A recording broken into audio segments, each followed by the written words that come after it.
Join me in welcoming our honored guest this evening, Professor Kristy Nabhan-Warren.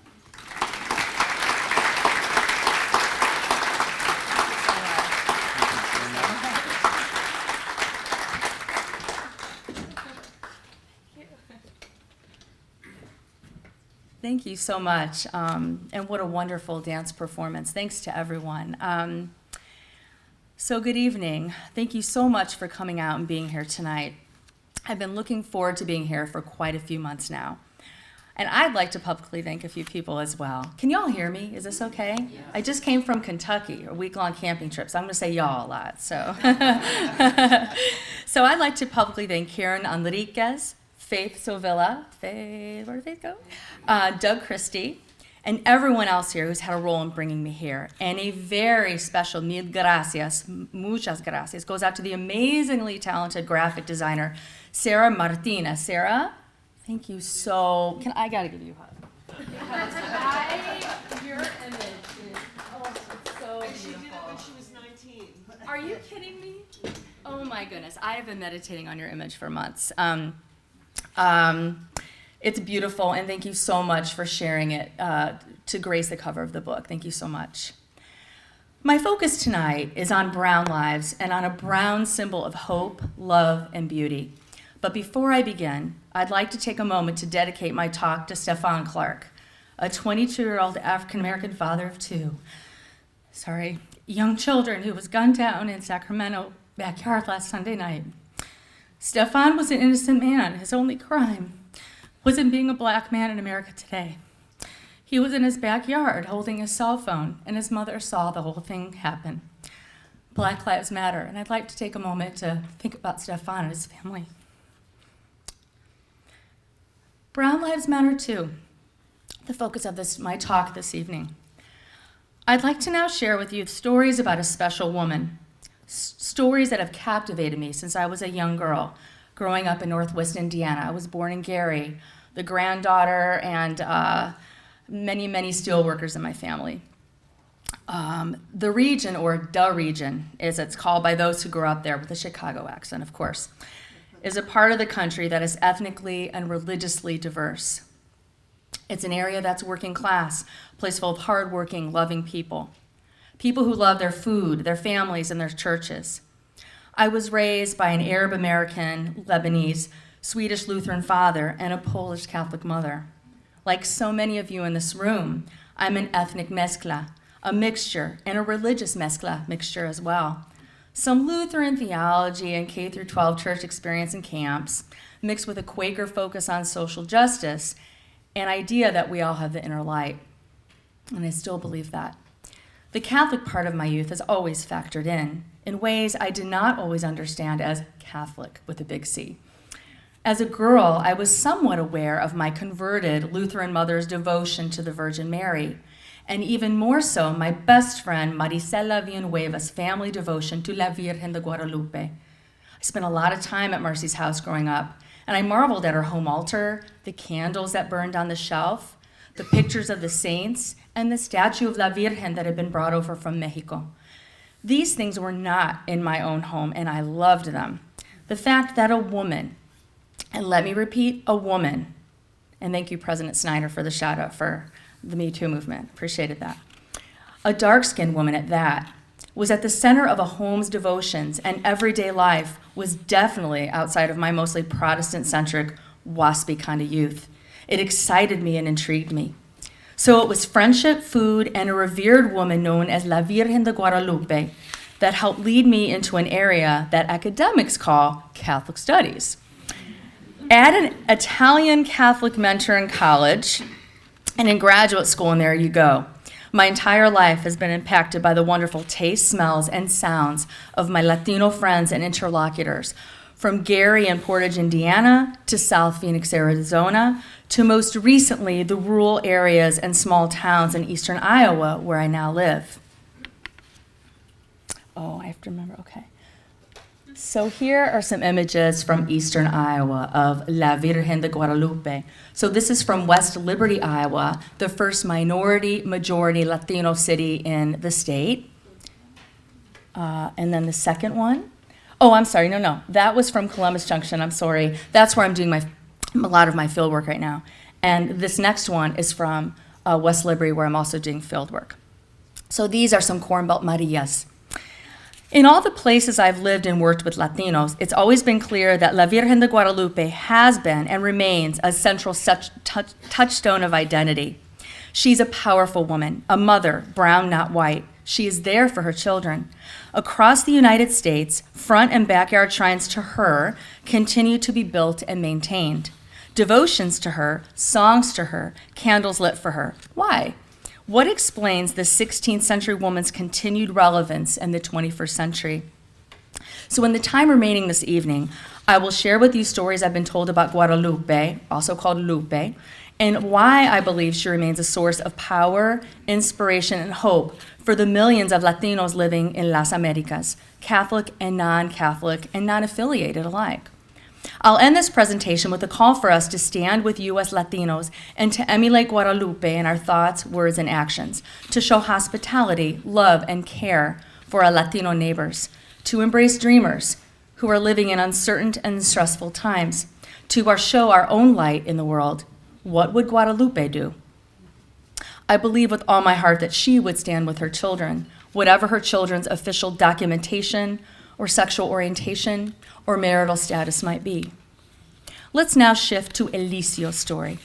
It was a hot summer night in Columbus Junction, Iowa, a town dominated by a Tyson pork processing plant. Fanning himself in the heat, Eliseo, this is a pseudonym, has driven to our meeting straight from a 12-hour shift, castrating pigs at a local farm where he's been able to find steady work, despite his precarious, undocumented status. Neither his workplace nor his trailer home provide him shelter from La Migra, so we meet at a neutral site, a place where he feels safe. His hands are stiff and sore from a long day's work at the confined animal feeding operation, called CAFO for short, where he works. The pigs he worked with will not see the light of day for most of their lifetimes, and like them, Eliseo is not truly free to go outside. From the outset of our interview, Eliseo describes his love for Mexico, the country of his birth and of his corazón. He misses the regional variety of foods, the regularly occurring fiestas, and most especially his colonias posadas, the 3-day reenactments of Mary and Joseph looking for a place to live in the last hours of Mary's pregnancy. In many ways, I think Las Posadas is an apt metaphor for Eliseo's journey to find a place that welcomes him, and he's still searching for a place to find home and call home. Born Catholic but raised fundamentalist Christian in the 1990s during a wave of intensive evangelical Protestant missionization, Eliseo later rebelled against the constraints of this foreign and invasive theology. He subsequently met his wife, a devoted Mexican Catholic, and says the Virgin slowly grew on him. He says he used to, quote, get angry with my wife because her devotion, but I don't know, one day I just decided to give her a present, and it was a beautiful statue of La Virgen. I ended up becoming devoted to her too, and she changed my heart, end quote. With their 2 young children in tow, Eliseo and his wife migrated to Los Estados Unidos from central Mexico with the aid of a coyote. Once they were in the United States, they welcomed a 3rd child. But the stress of living undocumented and his working all the time wore their marriage down. He lost everything, his wife, his children, his income, and his dignity. The one material item he kept was of the statue of La Virgen. After the divorce, he fell into a deep depression and says he contemplated killing himself. It was La Virgen de Guadalupe, he says, who lifted him out of his mental fog and depression. She appeared to him and told him to believe in her and that everything was going to work out. Quote, I saw her. I really saw her one night when, I couldn't sleep because I was thinking about everything. My life seemed to have no meaning. I missed my son so much. My relationship with her began that night. She told me she would listen to me and she understood what I was going through. I talk with her each day and she makes my life so much better. I owe my life to her. End quote. For many U.S. Latinos, La Virgen is a woman who's loyal to her children and she refuses to let them fail. Things work out for her devotees. Guadalupe gave Eliseo a new lease on life, a confidence in his abilities, and a hope for a new future. It's important to have faith and trust in her, Eliseo says, because, quote, ella es mi madre y mi madre sabe mejor. She's my mother and mothers know best. For Eliseo, Guadalupe is always with him. At Sunday morning mass, she looms larger than life on the wall, surrounded by beautiful glowing candles, velas. At the local Mexican-owned grocery store, her image is on walls, candles, and soaps. She's there to greet him when he returns home from a long shift at work. She even travels with him in his car, keeping him safe. Eliseo sees himself as her servant, and he calls himself her earthly chauffeur. In Eliseo's day-to-day experience, one that is closed off to non-Latino Iowans, Guadalupe is constant. As Eliseo put it, creo en la Virgen de Guadalupe porque ella es realmente allí para mí. I believe in the Virgin of Guadalupe because she's really there for us. So now let's move from Eliseo's story a bit and focus on Guadalupe's history.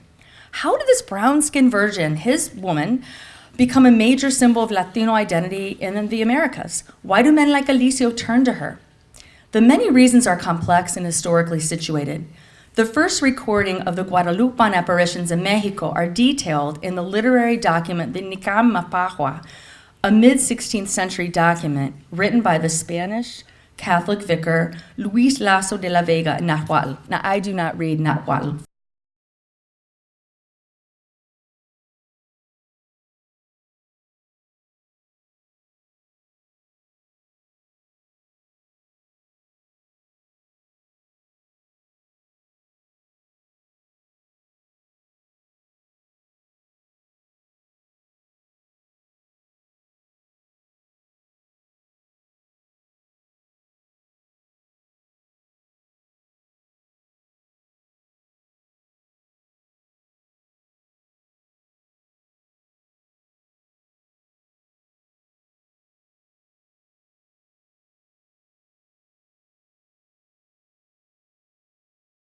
Requests and followed her commands.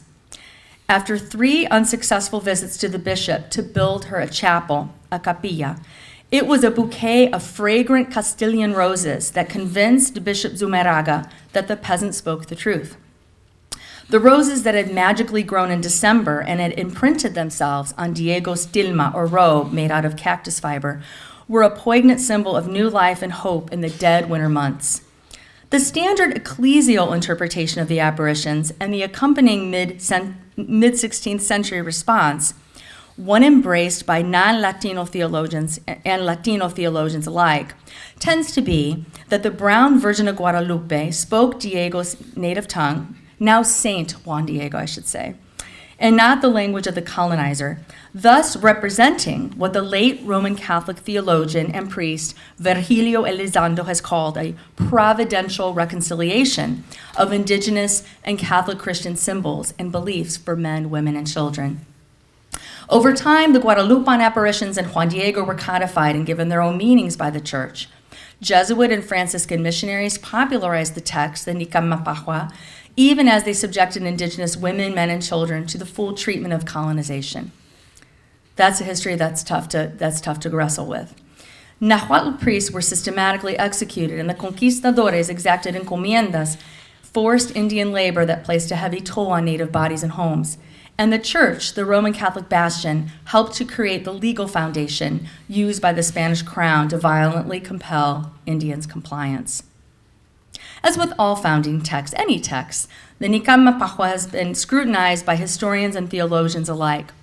And though the leading scholars, such as American Vincentian priest and historian Stafford Poole, have cast serious doubts on the historical veracity of St. Juan Diego and the apparitions themselves, seeing it more as a creative literary work, scholars recognize that the Guadalupe is, quote, the most powerful religious and national symbol, this is Poole again, in Mexico, even if, quote, the symbolism does not rest on objective historical basis, end quote. This is Stafford Poole.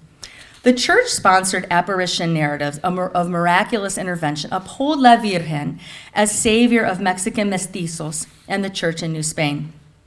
Now, the papacy, as you may know, has spoken often on the Guadalupe. Popes Benedict XIV, Leo XIII, and Pius XII have made various pronouncements, salutations, and decrees.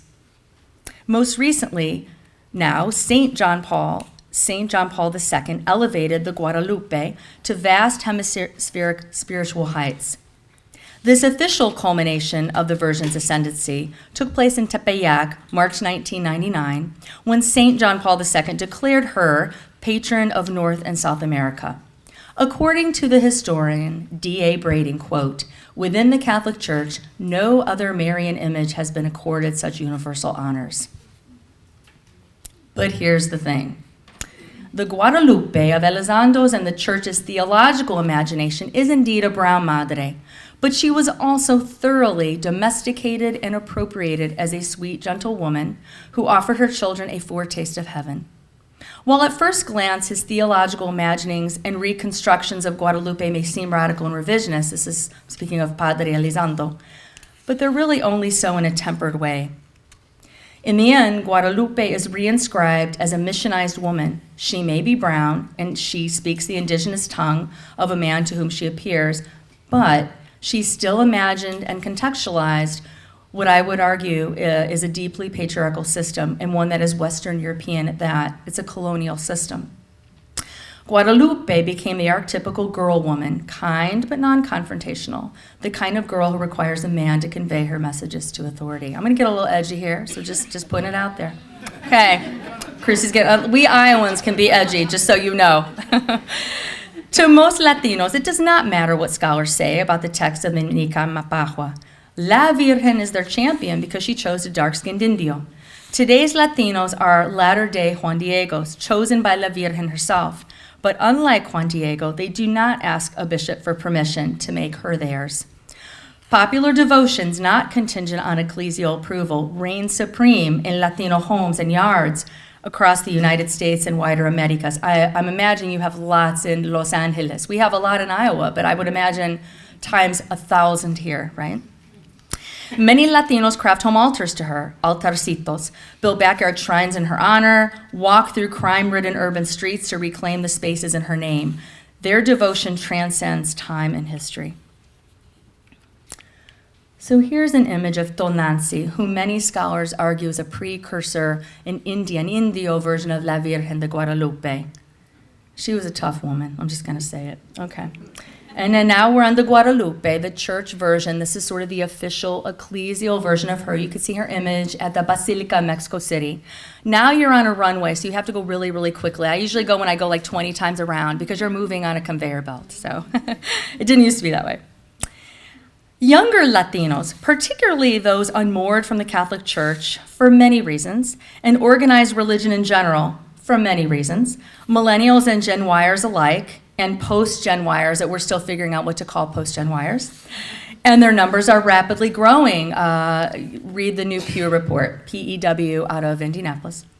Have embraced newer and less Christocentric focused understandings of their Guadalupe. Their Guadalupe is a woman of strength who looks to her children's suffering in the face and says, this world can get better. This Guadalupe does not ask her children to wait for heaven, which is classical Christian eschatology. She's like, no, I'm not into that.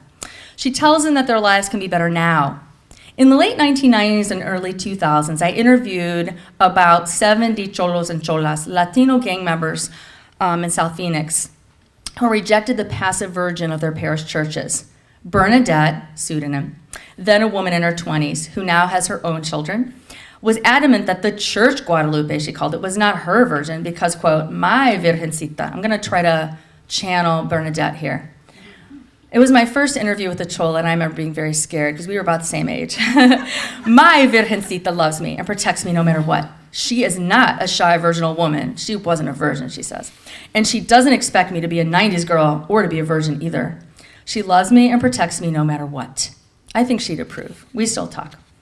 The young Latinos I interviewed and worked with, some gang members and some not, did not think of their virgin as a shy lady of the parish. Most of the young men had tattoos of the Virgin on their backs, shoulders, and inner arms. I'm sure you've seen some, maybe you have one, or some.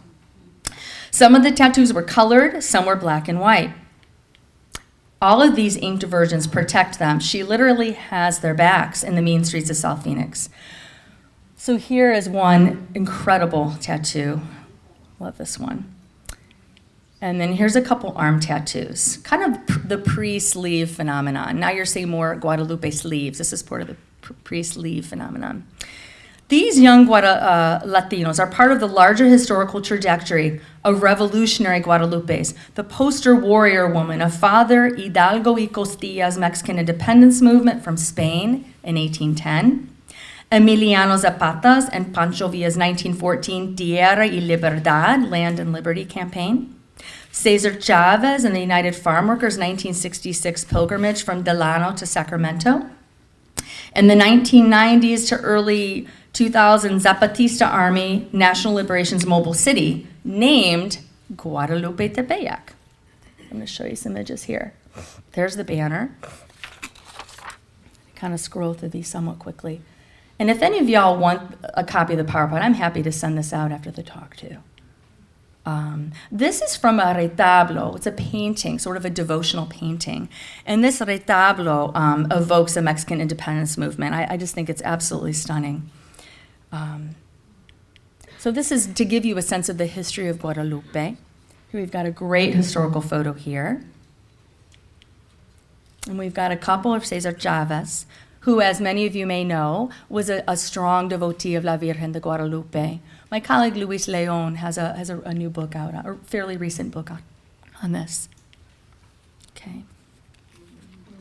Has the Zapatista. I actually have one. A good buddy of mine did some field work with the Zapatistas. This isn't mine. I didn't. Mine had a glare. But notice the angels, Lausanne, they are Zapatistas as well. Amazing. Like their predecessors, many Latinos today need and want a Guadalupe who transcends the church. This Guadalupe is a grassroots woman, from and in the streets and in the field, what I would call a third space, a woman whose mission is informed by her children's needs and desires. This Guadalupe transcends official Catholicism and a triune God and can stand on her own. Teresa Delgadillo, a wonderful theologian at Ohio State, calls this phenomenon sort of a spiritual mestiza, quote, embodying the transformative renewal of one's relationship to the sacred through a radical and sustained critique of oppression and an engaged participation in shaping life that honors the sacred. The Guadalupe, I would say, can be seen and understood by Latinos as a critique against racism, white normativity, and a church that continues to be led by white celibate men.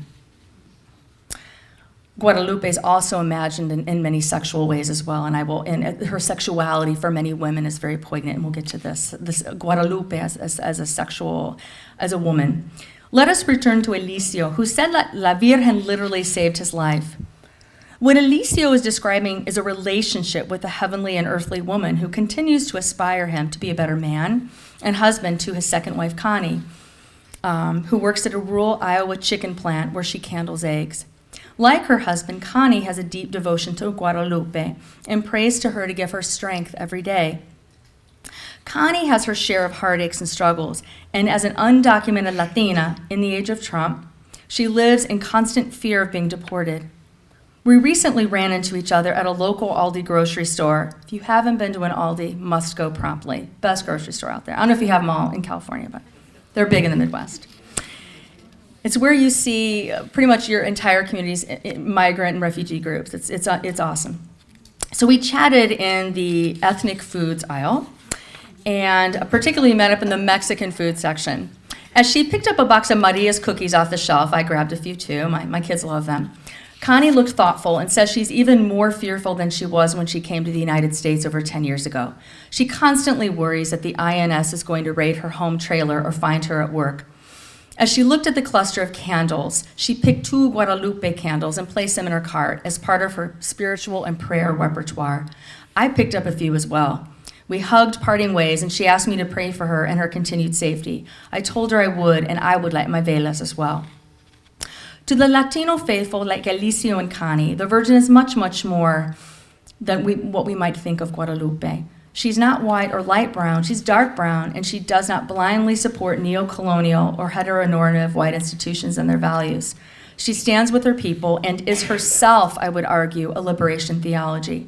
A woman who gives preferential option for los pobres, the poor, and those who are in need of an embrace from one who does not judge. She is and encourages a theology of accompaniment. She walks with her children and asks us to do the same. Now I'd like to turn to some more images, manifestations of Guadalupe, which I think offer a challenge to the prevailing church-centric, heavenly-looking Guadalupe. The Guadalupe of everyday working-class Latinos, as depicted by hipster Latina artists and authors, is one that's thoroughly American.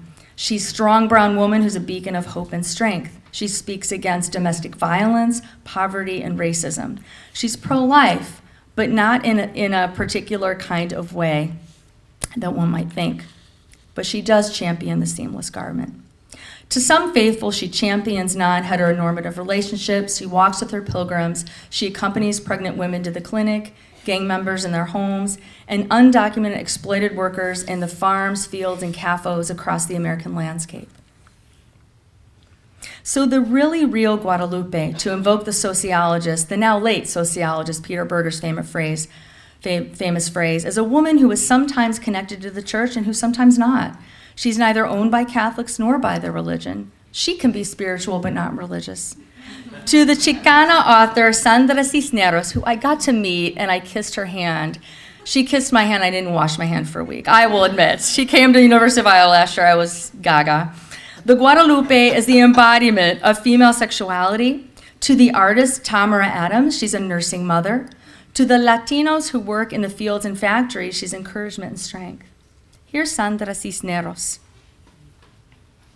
I'd like for you to just kind of read that aloud if you can see it and meditate on that for a moment. Sandra is talking about and thinking about Guadalupe as a woman. And for her, that's what enables her to transcend traditional theology. The Latino Guadalupe, I'm going to move on. I'll give you a minute to read that. Can you all see? Can you all see it? Oh, okay. Okay. I actually don't have it printed out. I'm gonna hop down and read it. Okay. Okay. So she says, my Virgin de Guadalupe is not the mother of God. She is God. She's a face for a God without a face. An indigena for a. So I'm going to go on to Tamara Adams. I'm a big fan of her work. You can see much of her work is of Guadalupe as a nursing and pregnant mother and reclaiming the divine body of womanhood. The Latina Guadalupe of Cisneros and Adams is liberation theology because she embodies the preferential option for the poor. She's brown and present in the here and now. She stands with her children. And for those who have no support network, she's their beacon of hope. I don't know if you've all heard of Alma Lopez. This is the famous so-called bikini virgin. I don't really prefer that title. But this is another example of a Latina artist reimagining and re-embodying herself, transposing herself in the body of La Virgen de Guadalupe. There was a lot of controversy about this. Her partner, Alicia Gaspar de Alba, has a really great book on this, and there's a great DVD at the end, I Heart Lupe, for class use, or if you want to watch it. Really explains for how Latinas, she can be imagined as just an empowering woman, very empowering deity.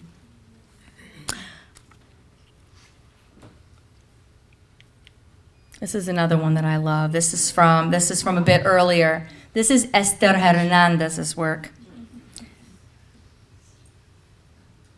So Guadalupe takes Taekwondo lessons like Esther Hernandez's Virgin. She's with Hernandez's rose vendor on the corner. This is another favorite of mine as well. I just love this one.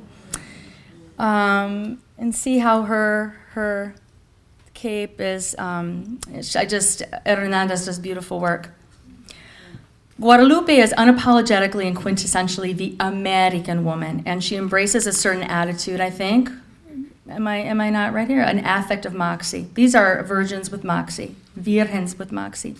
My mentor, the scholar of religion, Robert Orsi, writes that religion is about relationships between humans and heavenly beings. For Orsi, these relationships connect the realms of the living and the dead, the temporal and the heavenly. The Guadalupe is indeed a heavenly presence for Latinos. She's present at altars, on rosaries, tattoos, and paintings, and she accompanies her brown children in this world's journey, and in this world's many struggles. She is always present with them. She defies categorization and efforts to tame her. She's a goddess. She exudes what Orsi calls the, quote, subversive potentiality of the gods. The Guadalupe is present in America and the many avatars of Guadalupe, our religion in America. She emerges with feminism, womanism, mujerista theology, the Dias de los Muertos, and even this is a favorite of mine, the slain Tejana songstress Selena Quintanilla. Oh, I missed one. Okay. Here's Dias de los Muertos. Here's an image that's amazing. It's the calavera that you see during the Dias de los Muertos. And it's on leather. It's done in leather art with painting. And a lot of the dyes are from plants. So this is one that I really love. So the playfulness, right? So merging Dias de los Muertos with La Virgen de Guadalupe. Here's Selena Quintanilla. And so here you have, she's crying, she's got the mantle, we've got a lowrider car. She has a tear invoking a chola and the tattoo. Many cholas will have tattoos of tears in the corner of their eyes to signify ones that they have lost who have died in violence. And as you might know, Selena is a victim. She was murdered by her manager. Yeah. Many of you in the room are probably a bit young, but you might know this next Selena. Here's another Selena. Former Disney princess pop star. My daughter loves Selena Gomez. I wonder where Justin Bieber fits in here, though. And I will say that she'd better be his queen. I hear she dumped The Weeknd for him, so he better treat her like a queen. So I just love this, right? This playfulness, right? So you've got In-N-Out Burger, right? You've got In-N-Out Burger. You've got the flames of Guadalupe. She's Guadalupe for your Gen Y, right? For your generation. Spiritual but not religious. She's drinking a shake or drinking a Coke. We don't know. She's hip. All right. I like that one. Sorry. No, I lost my place. Okay, sorry. So that gives you an idea of some of the images. Okay. I'm going to pause a minute. I would call these the Guadalupes for the real America. As the theologian Nestor Medina has argued, the non-Christian and non-official elements of Guadalupe are, quote, concrete expressions of the indigenous people's resilience and resistance to be erased from history. I would say that many of these images, indigeneity, yes, but also pop culture and the new spiritual but not religious Latinos who have become unmoored from traditional theology. Now on to another story, my friend Kathy. When Kathy talks about her Catholic faith as a young 20-something Mexican woman, she says she feels at home in La Virgen de Guadalupe's brown skin the color of light caramel, soft and glowing. Picking at her burrito with her fork at El Rancho, a restaurant we have lunch at from time to time, Kathy says that it's through the brown color of La Virgen that she's reminded of her ancestral home and her female relatives.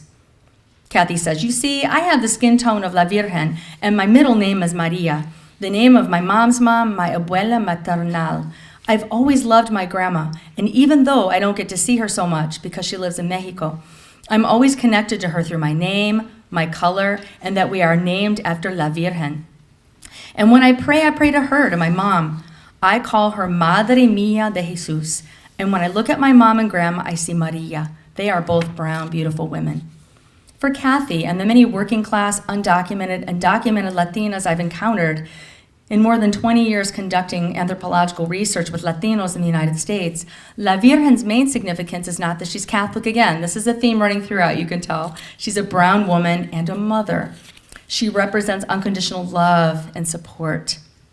Kathy's devotion to Maria is supported by her Catholic faith. She's a practicing Catholic, but her love for Guadalupe goes much beyond. It's deeply ingrained in her cultura and as a daughter of Mexicans. Like many Latinas, Kathy helps out with the December 12th celebrations and festivities to honor La Virgen's apparitions to Juan Diego. She has helped prepare the float that carries La Virgen from downtown Columbus Junction, Iowa, to her parish church. She even played Mary for 4 years in a row when she was younger. It's a big honor in Columbus Junction to be chosen to be Maria. Thank you. Yet her participation in the Guadalupan drama and events is fueled less by her unquestioning belief in the apparitions and more by her genealogical and cultural devotion. Her Guadalupe is an edge walker. The Guadalupe walks between two worlds. Her Guadalupe is a borderlander. Borderlands women and men live in intensely charged geographic, ethnic, and cultural milieus, and their religious beliefs and practices reflect the contested and coterminous terrain in which they live. Latinas like my friends that I've quoted here today, like Kathy and most recently, have felt that existential, psychological, and geographic condition of being edgewalkers in a deep way and turn to La Virgen for direction. Kathy and her younger brother are the only ones in their nuclear family who were born in the United States. Their Mexican-born father successfully earned his residency with the help of an employer who helped pay for the complicated and expensive paperwork, but their Mexican-born sister and mother are technically undocumented or, as some say, illegal. That's not the term that I choose to use. That some family members are considered legal, quote, and others illegal, quote, unquote, is a common situation in many U.S. Latino families today, and this leaves thousands of families feeling vulnerable and stressed. Kathy's mom has been deported twice. Both times her father has gone to Mexico and paid a coyote to take him and his wife safely across. For the family, an essential component to the crossing to safety part was to make a trip to the Basilica in Mexico City to pray for a safe and uneventful crossing of the Mexico-U.S. border. Kathy's mom, Lydia, is a fervent believer in the powers of La Virgen de Guadalupe and knows, she says, that it was she who arranged for a successful crossing back home to los Estados Unidos. Lydia keeps a well-maintained altar, an altarcito in her home, keeps her flowers fresh and the candles lit. Yet Kathy's mom, like Eliseo and all of the undocumented Latinos I've had the pleasure of getting to know over these last several years, is plagued by what my colleague Alicia Schmidt Camacho has called a melancholic condition, a yearning for home but not being home.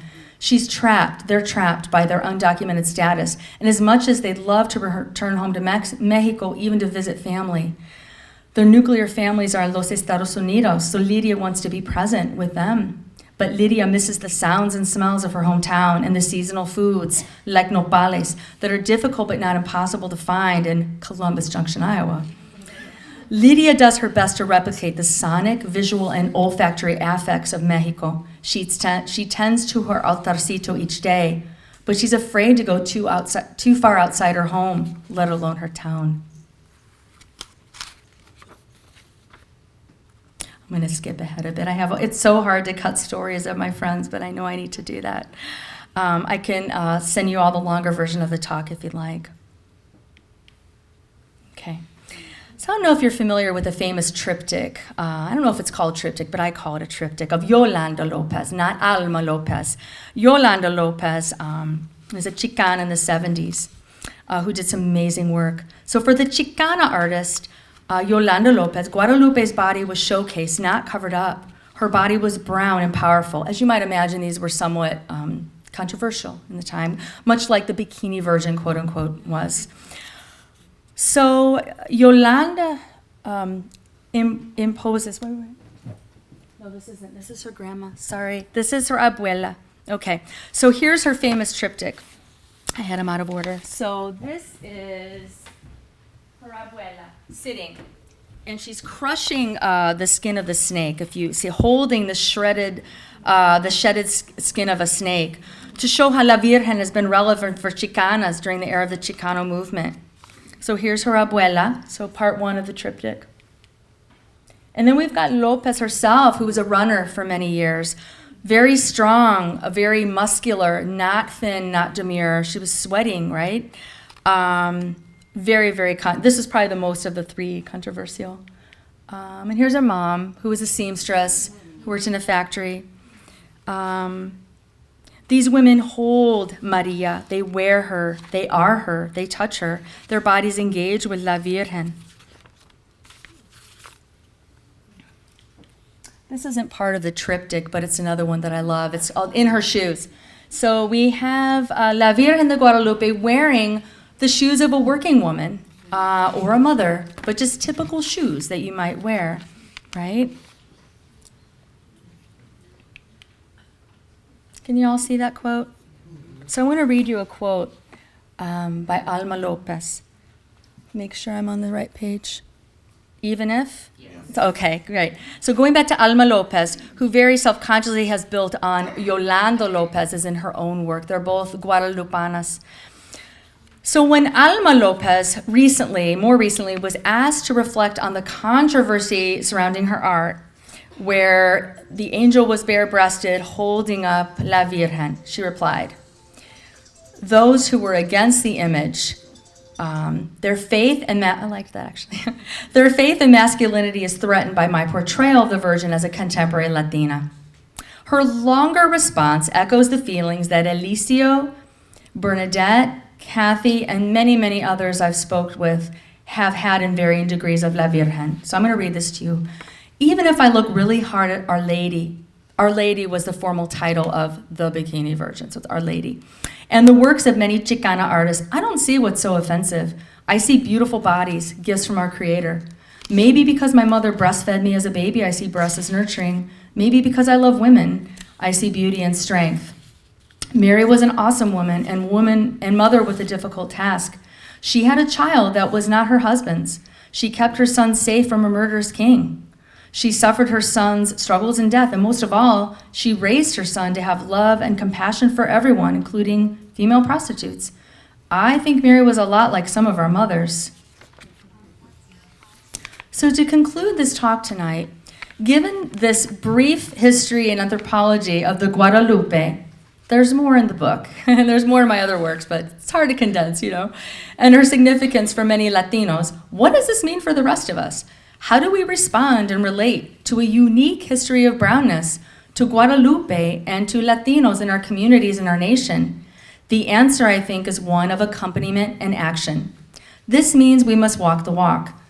The action part is absolutely essential, as we're required to extricate ourselves from our geographic, cultural, theological comfort zones and immerse ourselves within the lives and communities of those we seek to assist. And I say that myself as someone trained in anthropology. Anthropologists have long thought, well, I study people, but I'm not gonna hang out with them, right? Anthropology has to change too, right? Just saying, okay? I know many of you here tonight, many of you in this room are doing really important work, and you are walking the walk, and I appreciate that.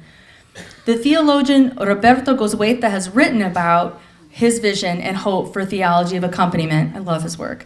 One that includes us placing ourselves in solidarity with the lives of the poor, not from a distance, but from within the communities and homes. Gozueta writes that we must live among the poor in order to truly understand and offer accompaniment that will make a difference. He writes, quote, "As a society, we're happy to help and serve the poor as long as we don't have to walk with them where they walk. That is, as long as we can minister to them from our safe enclosures." And I'm coming at this from self-reflexivity too. I'm trying to be very mindful of, we get in our academic bubbles, right?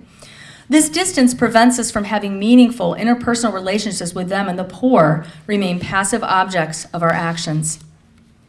For scholars of religion and of American Catholicism,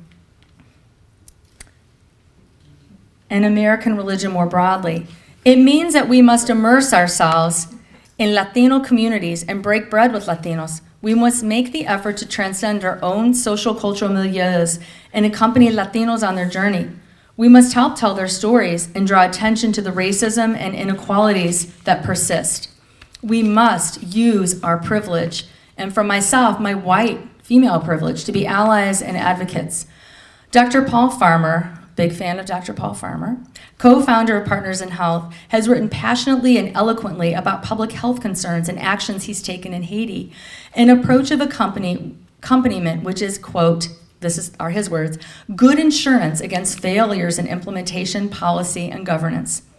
In order to truly walk with the poor, the oppressed, and needy, we must be present and not absent. We have to be like La Virgen. And this is one of my favorite images. VG got her green card. And I think it's a good way to end. With the recent revocation of DACA, you've noticed I haven't mentioned a certain name tonight, I just can't. The continual federal harassment of Latinos, undocumented, documented alike, and the racism that extends from those occupying our nation's White House, The time to accompany in an intentional way is now. Echoing the popular, I'm old enough, many of you in this room are probably not old enough to know this trend, so I'm dating myself. The 1990s popular Christian mantra, what would Jesus do? We wore like the little bracelets, like friendship bracelets. I wonder, what would Guadalupe do, or WWGD? We could make little bracelets. I think Guadalupe would stand with her brown women, men, and children. So we must stand with our Latino neighbors as La Lupe does, without judgment and with pure and open hands and hearts. Thank you, mil gracias. Thank you. That's it.